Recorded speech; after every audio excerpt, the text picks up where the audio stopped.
Family members identified a lifeless body as a retired Memphis homicide detective, Mark LaShore, on July 9th.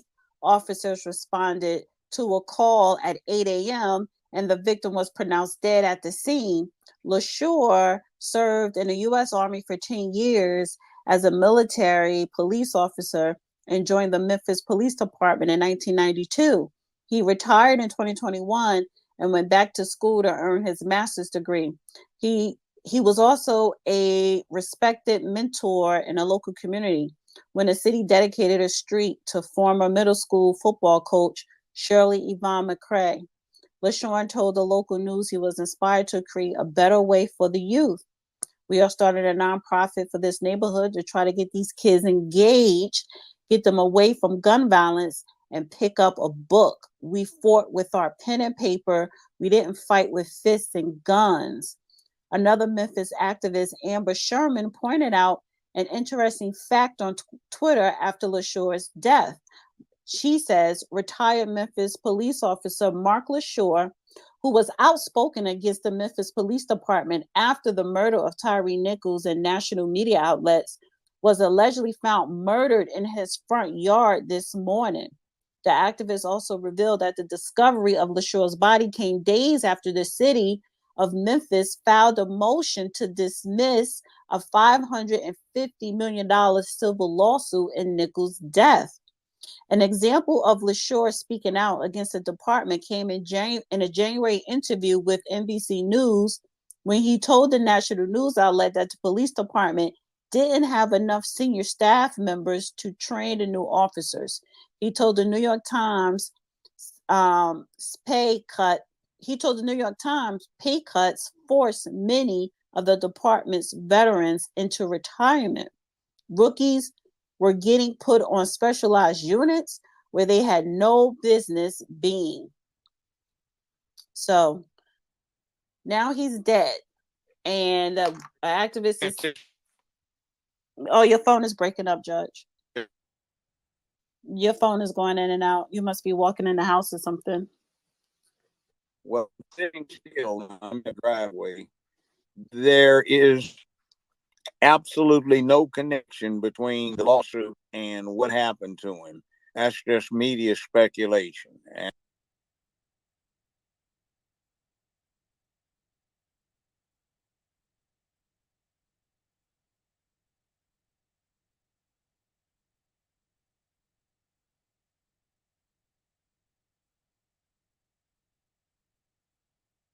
And what was said in terms of lack of supervision, I've said it, and quite a few other people have said it, and there's no connection between that and his murder. This is just ramping up stuff.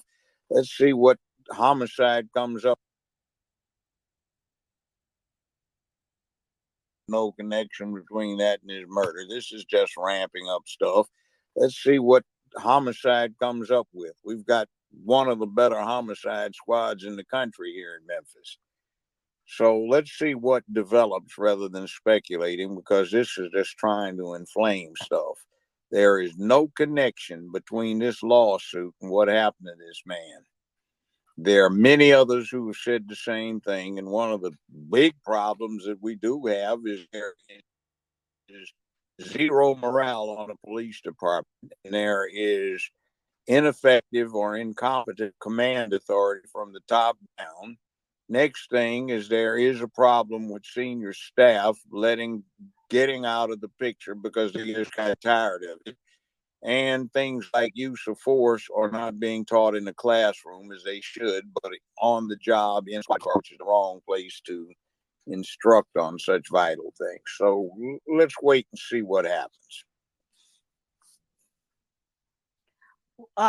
Do you think would you agree with that activist that believe he was murdered on his front lawn?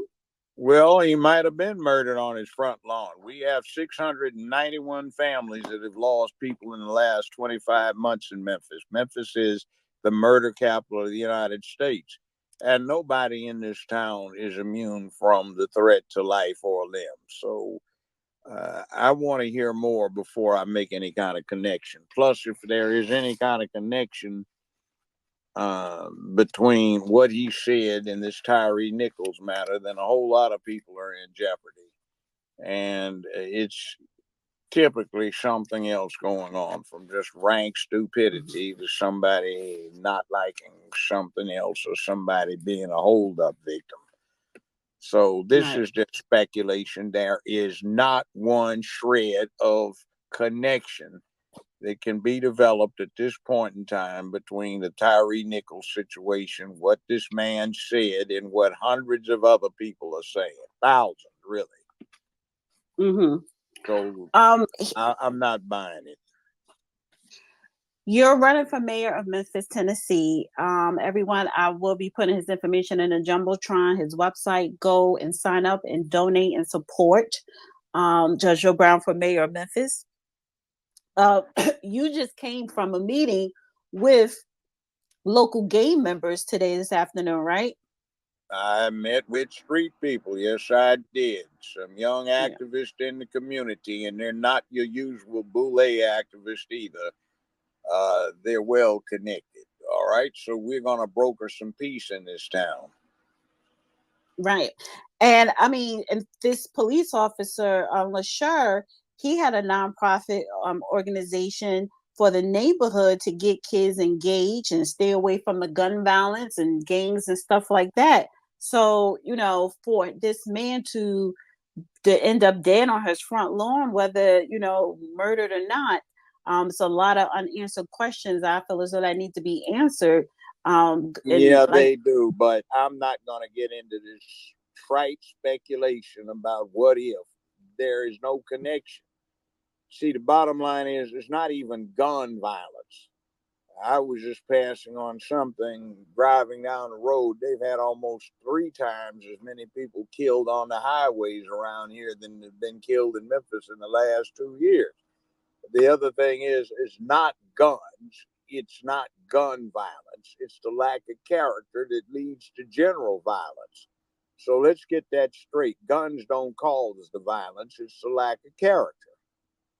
mm-hmm, And I have been at a number of street functions in Memphis where the citizens have told the police, you can't protect us, so we armed up to protect ourselves. And guess what?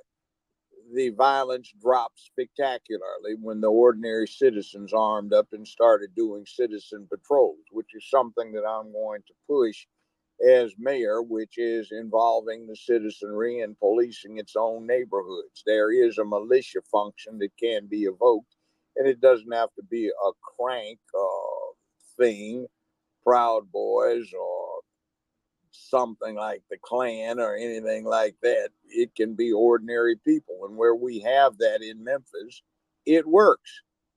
The violence is dropping in those areas where the citizenry arms up and patrols its own streets. So that's something that we have to work with. But I'm not going to get into he got killed because guess what? Tyree Nichols for Memphis is not a big issue because the streets understand what was going on. It was nothing, had nothing to do, and was not about random police contact between with a citizen who got mistreated. It was specific, it was targeted, and it involved an animosity specifically between the deceased and certain police officers who just happened to be cops. It was not because of police status. So we're not buying that little type of national narrative that saw Kamala Imhoff and uh, Al Sharpton and Crump come in here trying to drum up business. That's not what went on, and the streets know what happened here in Memphis. So when you just have some ordinary foolishness, nobody's going to get up and go commit any kind of riot out in the streets behind that kind of thing. So I'm not going to ramp this up by dealing with some news media speculation that is at the moment completely unfounded, that somehow or another somebody got gunned down for speaking out when there are thousands of people around here who are doing that. It even got brought up in the meeting I just left. and that was from the street folk, and it went a different kind of way. It had absolutely nothing to do with this guy getting killed. It's the street folk saying the same thing too. Now, Okay. Um, what is happening in Memphis right now? And I'm surprised that why do you think this particular story made national news when there are a lot of murders and killings that's going on in Memphis? because it's media bullshit. Let me call it like it is. There's enough going on here. Some things are coming out about official corruption in this city and theft of millions of dollars of taxpayers' money are about to hit the fan. So there are some important issues that are something that the public ought to be inflamed about. But this is just one more example of media trying to hype something. Now, if there's any evidence to connect the two things, some kind of reaction to Tyree Nichols or somebody talking about the police department needs exchange, I'd like to see it because I am in touch regularly with these young men on the department, and that's not what they're concerned with. Mm-hmm. So right now, nobody has any motive to take this man, have taken this man out because of his activism. Right. Um, when isn't the trial for those Memphis police officers that were involved in Tyree Nichols' murder? Isn't that coming up soon? No, it's not.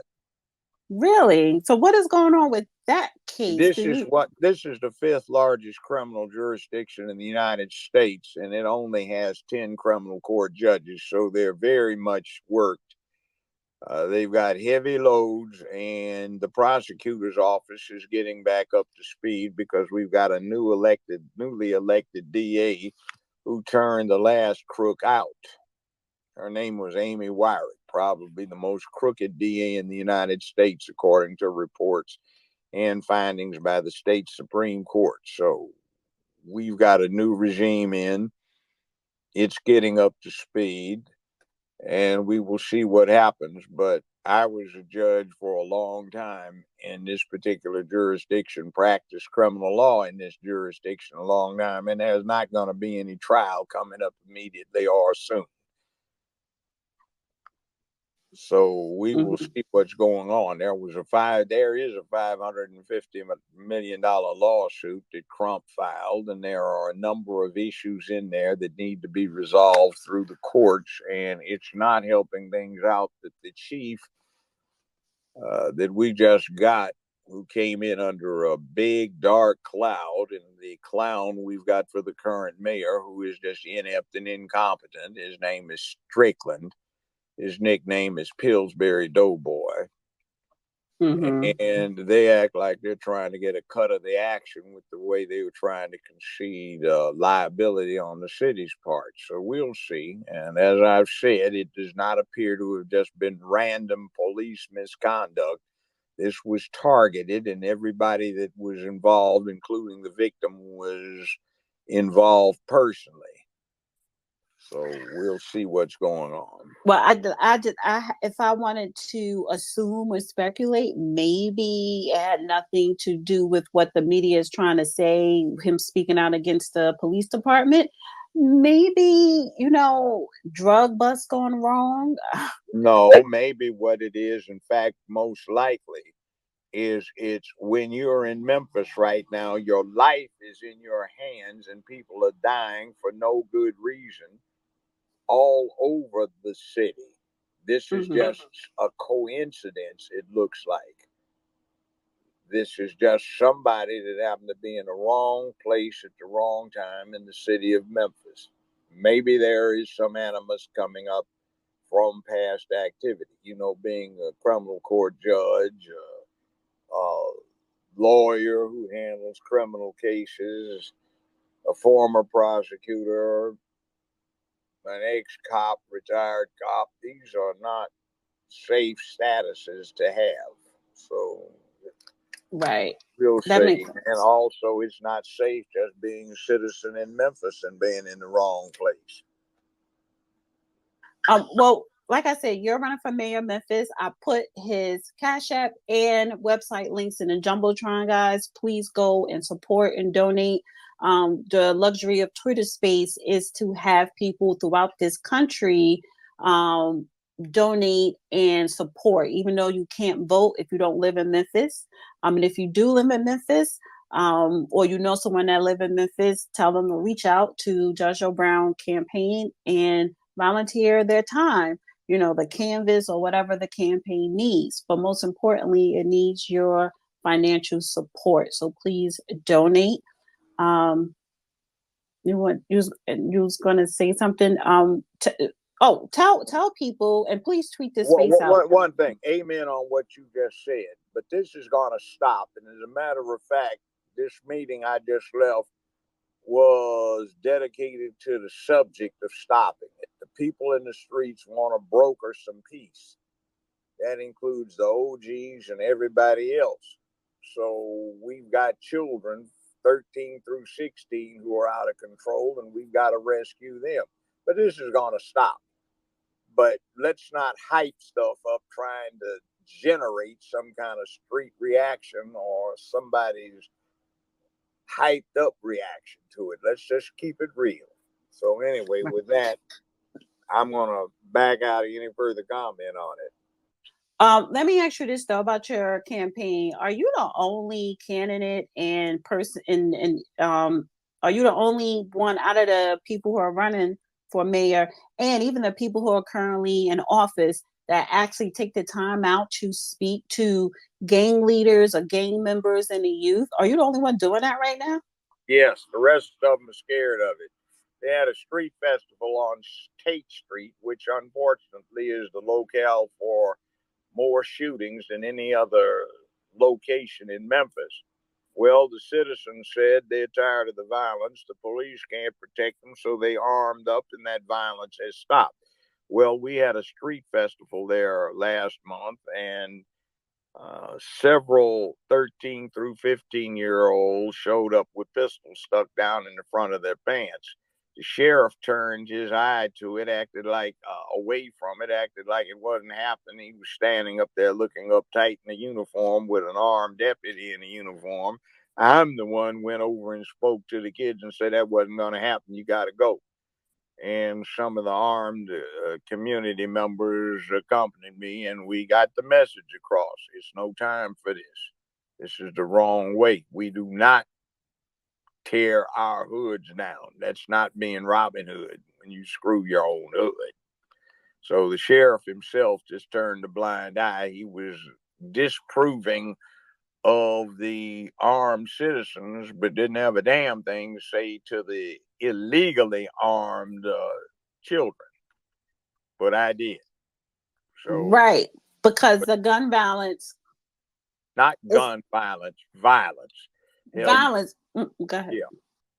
No, I was going to say, because with Democrats, they always say we need tougher gun laws or get rid of the guns. And it's not that. And they never want to address the illegal the illegal guns that are circulating in neighborhoods and communities, because that is what's causing part of the high crime and violence. When you look at the people who have committing these crimes or gun violence crimes, it's with an illegal gun, as opposed to. I kept this with this for the last 30 some years. The guns that are used in crime for the most part are bought on the black market. They're not bought at a gun shop, not bought at a gun show, not ghost guns. They aren't bought on the net. That is mess that propaganda is lying to the people about, because the people are getting sold a bill of goods. The social agendas of these people who make these claims are what drives the homicide rate up, because you emasculate the people that you need to be putting manhood into, and you turn them into unprincipled, uncontrolled, emotional wild animals. And you're not doing anything about it. And policies that just focus on guns and the rest of the social agenda that gets pushed, those are the problems. And as I said again, I'll repeat it one last time. Tate Street armed up, and now it's a safer street. Right. Where you have armed citizens in Memphis, you have low crime areas. Where you have unarmed good citizens, you have high crime areas. You have guns that have been accessed with the same for the same reasons that the drugs are out of control. Though a failed war on drugs not only does not stop the hard drugs from coming into the country, it does not stop the crates of guns that come in with the bales and kilos of drugs. So let's get real. And then Right. you got places like up in Chicago where all of those boxcars got hijacked in the IC rail yard filled with weaponry, where you get the 18 wheelers hijacked in interstate commerce, where there are state highway patrol agencies, sheriff's departments, National Guard units, etc., who have armed shipments that get hijacked. Those are the methods that the guns get into the circulation, not through the ordinary people. The ordinary people would comply with the law and disarm themselves for the most part, but the thugs aren't going to. So you leave the citizenry to be fish in a barrel and shot in gun-free zones where nobody that's going to do the shooting gives much of a damn about the gun-free status. Now, Right. Um, Before I go to the speakers, Stefan and Ron, I want to bring up the second topic, right? Because I put in the title, "Who's Afraid of Nationalism?" So we were just talking about the Memphis police officer who was found dead on his front lawn, and then the second topic is, the white nationalism. Senator Tommy Tuberville, our Republican out of Alabama, he was on a CNN show being interviewed, and he doubled down on his belief that white nationalist is simply an American, taking issue with the CNN host assertion that all white nationalists are, by definition, racist. Tuberville made the comments in an interview on CNN's The Source with host Caitlin Collins. I think this is the one I interviewed Trump in town hall last month and not too long ago. When asked to clarify remarks he made in a radio interview in May, in which he appeared to define white nationalists by suggesting they should not be barred from serving in the military. She says a white nationalist is a racist, Senator. Well, that's your opinion. Now, as of 45 minutes ago, he changed his mind from the backlash and criticism, and basically saying white nationalists are racist. McConnell, he was in, I guess, a press conference via C-SPAN, and they asked him to comment on Senator Tuberville's comments, and he said, white supremacy is simply unacceptable in the military and in our whole country. Now, when we talk about white supremacy, that was kind of the oxymoron, his statement, but I get somewhat of his sentiments. So I put in the title, Judge, who's afraid of white nationalism, right? At one point we had, black nationalism. So is black nationalism racist? When people say white power, and Kwame and Tume, I hope I said his name right, or if I'm thinking of a different person. Before he changed his name, I forgot. I'll get it though. He coined the term Black Power. This was in the 1960s. He was part of SNCC, and I think it scared the boule black people of the civil rights movement. And that's when he kind of went his own way, kind of attaching to himself to the Black Panther Party. But Stokely Carmichael. Thank you, Stokely Carmichael. Thank you, thank you, thank you. He coined the term Black Power. So listen, who's afraid of white nationalism? And is a white nationalist, is that what you would consider a racist? my reaction to that is get over it. It's First Amendment. Everybody's got an equal right to express their own point of view on stuff, and we'd be much more endangered by trying to suppress people's viewpoints. So get over it, move on. It's just adversity, and there are more important things. Your children are getting groomed to be sexually exploited by pedophiles and other sick folk.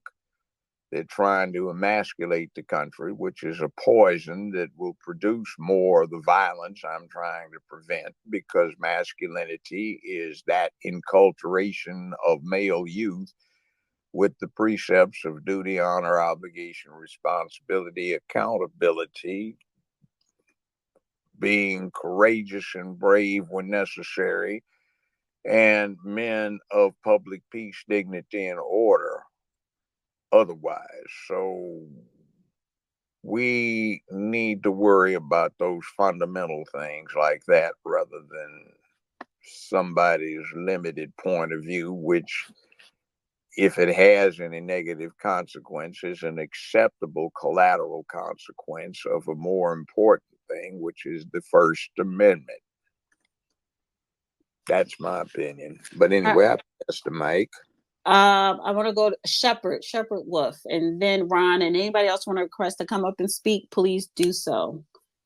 This is not going to be a 4-hour Twitter space, not even a 3-hour. Don't call me Wolf. It's Wolf. What's up, Dana? Wolf. You doing all right? What's up, Judge? Nah, you just said it funny. It's bad funny to me. How are you, sir? Who's afraid of the big bad wolf? So look, to your first point, about the violence, as the judge said, anecdotally, right? Not my opinion. What I've experienced, I'm speaking on. Um, you know, a lot of the kids in the neighborhood, man, is on some burglary shit, right? So that's a huge factor. Burglaries is up, garage break-in, house break-ins, car break-ins, and that's where a lot of the kids in the neighborhoods I'm in get their first, second, or third gun out of a car, trunk, out of a car, out of a house, or off somebody they robbed. So, that's one thing we don't like think of.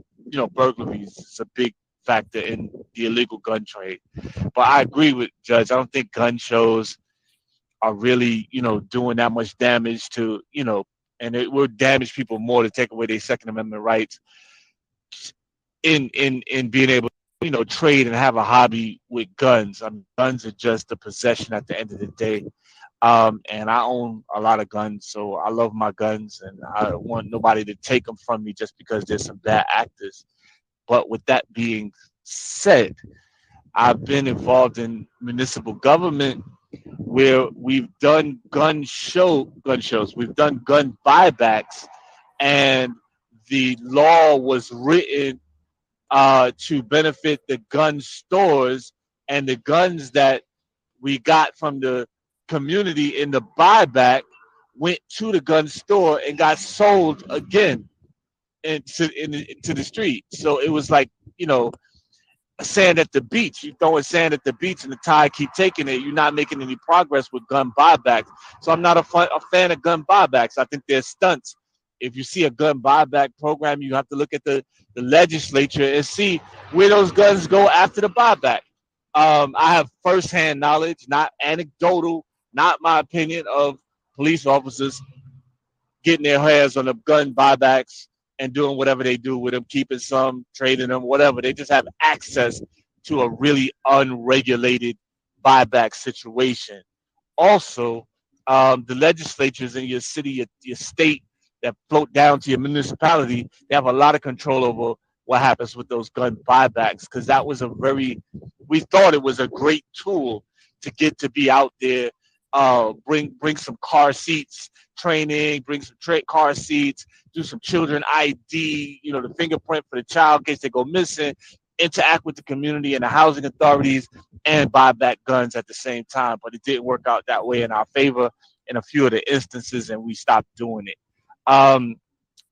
Also, with the violence, I don't know if it's discussed. We are tribal, people, right? We've always been a tribal people, and right now it's not just violence; it's vendetta. I can't tell you how many people I know. Sorry, I'm outside, y'all. It's a motorcycle. I can't tell you how many people I know that have lost a cousin, a brother, a mother, somebody in their family, and they got it back in blood. And then the people from across the next block, 2 blocks over, the next hood, they came and got it back in blood. And it's been so much blood spilled in these vendettas of Black Americans that that is too ingrained in this culture at this point. Once you lose somebody and you get it back in blood, and you go back and forth until everyone's incarcerated or everyone's dead, until the debt is satisfied. And I know firsthand, and not my opinion, anecdotally, that these vendettas only stop sometimes in prison, where you have to be of your race and with your race. I've heard of people putting down the beef that they had, deaths of loved ones, because they had to stand with each other back to back and fight off other races in prison, where it doesn't make a difference what kind of black you are. Moving from the violence to your point about the second point about the situation with sorry, The it's white loud as fuck out here. national. White nationalists, yeah, yeah. I'm sorry, it's trucks, all type of shit where I'm at. So no one is afraid of white nationalism, right? It has to exist. It's always existed. This country is built on white nationalists. We are a minority who assisted building this country under the thumb of white nationalism. So no one's scared of it. We know it. No one knows it more than we know it, right? No one's experienced more than us. So we have a healthy respect for the violence and carnage and the language that's usually used to justify the violence and carnage and the setups that proceed before the violence and carnage happens to our communities. So we understand it.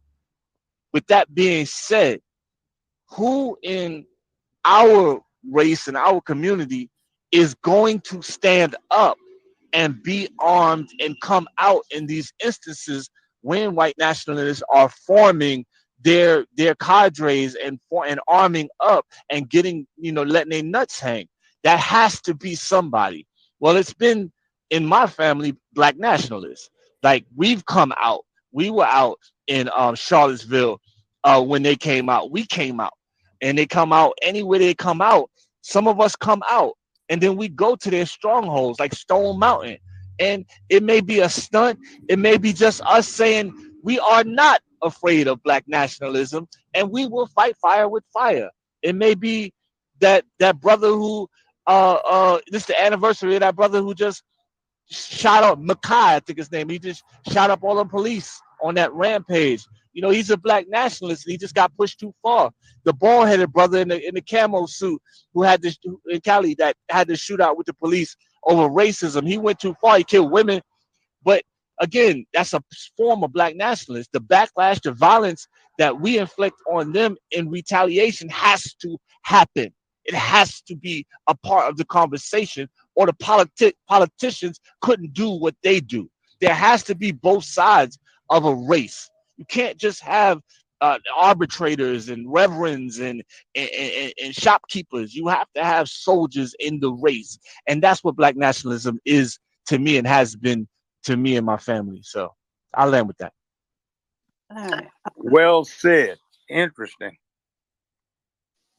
I don't know. It was Let a me little add bit something. scary. Let me Toward add the something, Dana, that I just heard from this meeting I left. The streets are impressed with the fact that there is a power vacuum in the cities. The leadership in the big cities is not really leadership. They're just people who have the press at their beck and call, and they push agendas that nobody gives a damn about but them. And they are incapable of going down into the neighborhoods and actually demonstrating effective leadership. So the leaderless neighborhoods are filling the vacuum. And what's going on is not only vendetta, which is a real thing, I've experienced it. We have power plays to see who's going to fill the vacuum. The only problem is the people who are filling the vacuum do not have organizations that actually exercise power in place to work their way up through and advance in the hierarchies. They just are raw, inexperienced, with the wrong motives for a lot of what they do, and it's causing a lot of violence. It's causing a lot of theft, a lot of other things. And in Memphis, so far this year, we have 6,084 car break-ins, last count, official count. And we had maybe twice that for the total year. So that's almost 24,000 car break-ins this year in Memphis.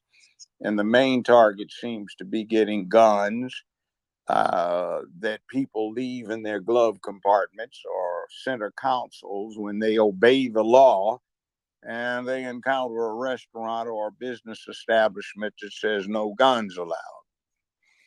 So there you go. But that was very well said, sir. I appreciate. Thank you, brother. What about the burglaries? Observation. You got a stat on that? That is a reality. You got a stat on the burglaries, Judge? Did you hear Shepard, Judge? Yes, I did. I said they were interesting and on point observations. No. He just said he asked you about the burglaries. Did you hear that? No, I didn't hear that. Say something again, Shepard. Hey, did you have a stat on how many burglaries? I can't hear it. Okay, he can't hear you. Ron, say something. I want to make sure that it was just Shepard and not the judge. Yo. I hear that. Okay, so Shepard, drop down and come back up. So it's you. Ron, it's your turn, and then I'll go to Gabe, and then T, Brian, Guardian. They're gonna bring some more people up. Go ahead, Ron. Hey, Sister Dana, what's up, man? Hi. Shout out, Brother Judge Joe Brown, man. Good luck with your campaign and all of that. And yeah, shout out to Brother Shep, man, with everything he just said. I don't want to derail the conversation too much. I did want to get Dana and Judge. I wanted to get y'all opinions on my brother Cornel West running for president. What party is he's not? I don't think he's Democrat. I think he's Green Party. Green Party, right? Yeah. I mean, Dr. Cornel West, is highly regarded intellect. President, no. Some of his agendas, or for me personally, what he would like to see or do for this nation is spot on. But you have to think military. You have to think, globally, and it's not about kumbaya. We are at war against other nations, but you want to kind of maintain somewhat peace to where we're not dropping atomic bombs, but this is about maintaining power, and which I'm sorry to say has nothing to do with keeping the peace. Sometimes it's the opposite. If you want to maintain power. So anyone who is president, you really got to have a very small moral compass, because you are compromised and you have to be okay with that. And he's not okay with that. So he would not make a good president. But go ahead, Judge. Well, more power to him. I wouldn't bet on his prospects of success. One of the problems is when you have small parties, alternative parties. Nothing wrong with the Green Party. It's just in a lot of states there has to be so many millions of dollars on deposit in some bank account or another before they can get on the ballot. And there's some other things, because you're going to evoke the state's election commissions, the setup of a ballot, and a whole lot of people that will be involved in the process of potentially conducting a primary for you and all of the rest of that. So they don't just let anybody get on anybody's state ballot. You can list your party, but having an official party with primaries and stuff, that is something else again. So we will see.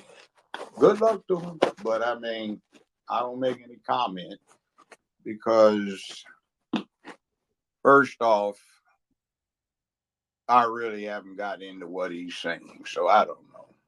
But it's America, First Amendment, and all of that. Be effective, though. I'll come back, Ron, if you have another question. I'll go to Gabriel.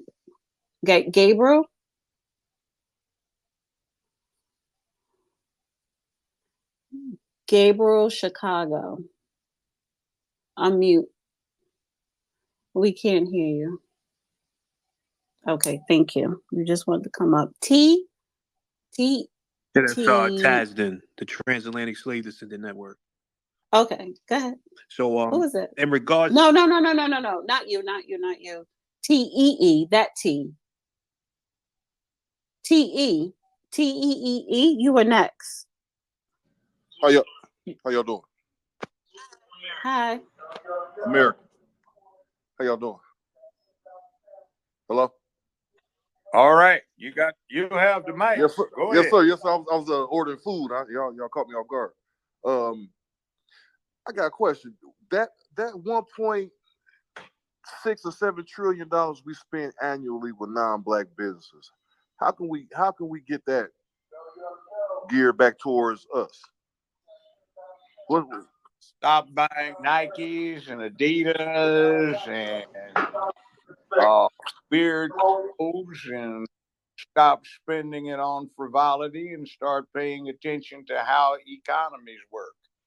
Stop paying so much attention to NBA and making money for them, NFL and making money for them, MLB and making money for them. Stop paying attention to the cotillions on Atlanta Housewives and all of that kind of stuff. Pay attention to what goes on when it's business in hand, and we can do it, but we have to put forth the effort. You can't be somebody who wants to come home to dinner every day at the regular time and go to bed when you want to go to bed. You got to stay up. You can't sleep and get on top of things. You have to have courage and stand up to power. You have to organize and ferret out the folk who are traitors. There are a whole lot of things you can do, but it takes effort. Nothing comes easy. Now, that's what we need to do. We need to get rid of the pimps. We need to get rid of the simps. We need to marginalize them at least. We need to stop adopting powerless folk as leaders who have big mouths but don't have any ability to lead anybody, who haven't demonstrated any courage or bravery or put it on the line, etc., etc. We need to get back to reality and stop getting too immersed and enmeshed in fantasy. Just an observation. I passed the mic back, but it was a good question. Yeah, because I had a judge. I've been promoting this nationwide boycott on non-black businesses in black cities like Detroit, and a lot of us here are like, we walking past these nothing against the other races, but we're walking past their shops and going to the black-owned shops, the black-owned restaurants, black-owned this, black-owned that. Trucking company, we're doing that, and we trying to get this put nationwide. You know what I'm saying? And I typed that on there, and it was a lot of white guys saying, if you do that, something bad will happen. I'm like, what? And that's as far as like that white nationalism stuff is concerned. They were basically saying, in other words, if we build our stuff up, they're gonna attack. I'm like, no, you won't. So I'll just let my play. People can sell wolf tickets. They do all the time, and I've seen people buy wolf tickets. And that gets amusing some of the time, tragic a lot of the time. But another thing, too, if you, in fact, are operating a black business and you have the opportunity to generate income from that, perform as you are advertising. Don't do like so many do, where you want to patronize a black business and you get deficient service, no reliability, and it gets marginal. So when you get the opportunity, really have at it. Do what you're supposed to be doing.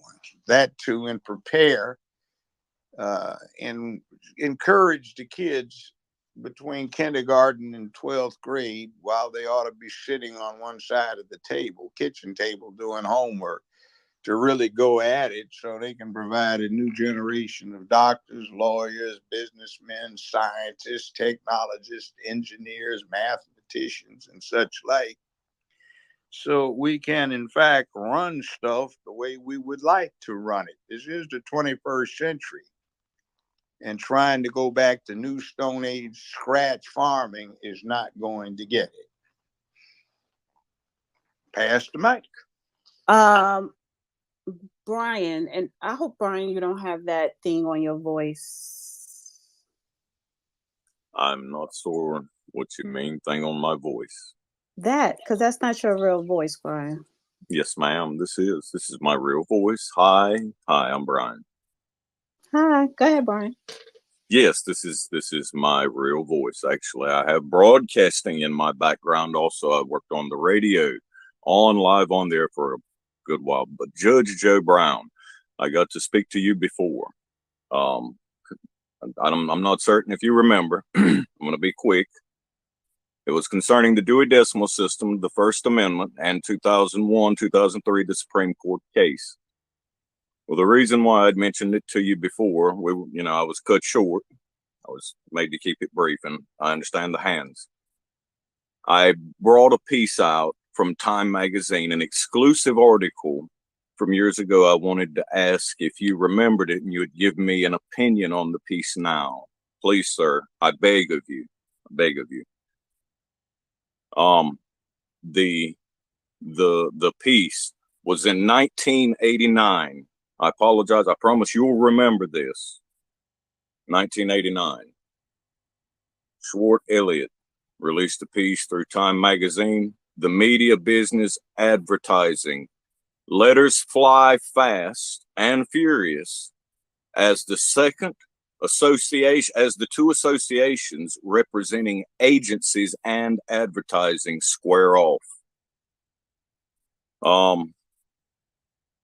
The contentious dispute between the two associations representing advertising and agencies, which began when the advertiser agency unexpectedly extended membership agencies to growing more pronounced as some longtime agencies executives express their qualms about the invitations. Now, Mr. Bell from Bell Labs spoke in this article, and Mr. Dennis Bourgeois, the bourgeoisist tongue tax came to advertising, and he knew that it would cost them greatly. It was a very exclusive piece that they've had buried in Time Magazine because it's listed as exclusive, not for the public, but in today's manner of speaking through the acquisitional report. It shows that Mr. Bell was very right concerning the AAAA, the ANA, and the Advertising Commission as he's seen it then being devoured. Is that about accurate where we stand at today concerning as we see it? Well, in the intervening 34 years since that article came out, there have been some changes in the advertising business. Also, you are seeing stuff like the Bud Light commercials with the blue bikini panties and bra in the bubble bath, the Gillette ads, and what you see at Target and other places that seemed rather disconnected from realities and aren't good advertising. You see a media dominated by old-time mainstream media that vetted everything before it got a chance to speak, to an industry known as social media that has sprouted over the intervening 4 decades, actually, within 5 decades. And those kind of things have completely altered the picture. So maybe what is of concern to you should be modified with a further investigation of how the circumstances have changed. I'd just say that. It's been a long time since that article came out. Yes, Okay. sir. Yes, sir. It Thank has. you. And I thank you so much. Thank you, Brian, for including something that I'm not going to say me don't know what the hell you were just talking about, honey. It was totally off topic, but, the judge answered it, and I'm glad he was able to answer your question. I want to go to TASDN. Yes. Thank you for letting me speak. So, in regards to the title about white nationalism, I think most of us understand, even at the subconscious level, that when we talk about white power is offensive, right? It's about attacking and demonizing and dominating people. When we talk about black power is defensive. Black power is in response to white power. So they're two totally different concepts and ideas, and they come from two different politically motivated places. It's not the same. When we talk about gun violence in our communities, gun violence is merely an expression of the dysfunction. We find ourselves once again, our predominant political issue being co-opted, and the issue of the Democratic Party being conflated and actually laid over on our political issue. Our issue is not gun violence. Gun violence is merely a symptom of the root cause of the issue in our community, which goes back to the effects of racism, the poverty, and the violence that you get from these neighborhoods that have been under economic attack for the last 60 or 70 years. You see the outgrowth. We talk about the crack cocaine era and the heroin era, and a lot of us came out of that and were able to weather the storm and do better. But there's so many more generations, so many more families and people who couldn't weather the storm, or they collapsed under the pressure of those oppressive systems. And now we're seeing their children, their grandchildren, their great grandchildren, when you see a lot of this crime and this antisocial behavior. That's the issue that's being kind of glossed over. And then they're looking at their issues. They're taking their issue, which is gun violence, which for whatever reason, the liberal elites, they don't want citizens with guns. They don't like the Second Amendment. They're using that because just like all the other issues that they impute on our community that have nothing to do with our community, like Ukraine, that we don't have any interest in.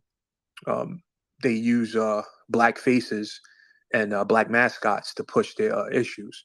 Now, in regards to the issue of the poverty and the violence that still plagues our community, like the brother Shepherd was saying, men need structure, and a lot of our young men, they get their minds right when they go into prisons because there's some form of structure in prison. Well, if that's the case, then as far as for me and my family, we're good. I was able to pull myself up out the bootstraps and into the upper middle class. I want my tax dollars to go to provide instruction to these young men in these neighborhoods. Now, if we got to open up boarding schools instead of sending these young men to prison before they go to prison, we can do that. You see a lot of these affluent parents, they're hardly with their children between the ages of 12 years old and 18. They'll ship their kids off to boarding school, and they won't see their kids again, full time until they're ready to go to college. We can do that, or we can implement the S-Tech program, where we provide living subsidies, because a lot of their behavior, the antisocial behavior, is coming from the poverty. A lot of these kids are hurting. A lot of these kids don't know where their next meal is coming from. A lot of these young men, their parents are either on drugs or selling drugs, in and out of prison, or just extremely dysfunctional, to a point where it's unbelievable how dysfunctional their parents are, and they don't have that structure.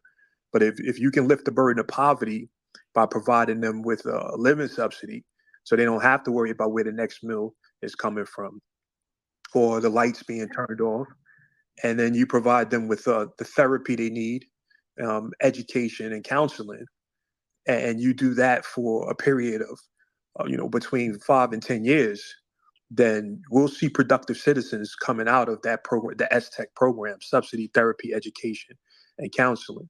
And as an African American, I prefer my tax dollars. We talk about the $1.7 billion, that's $1.7 trillion that we spend in then buying power, but we don't talk about those tax dollars and where they're going.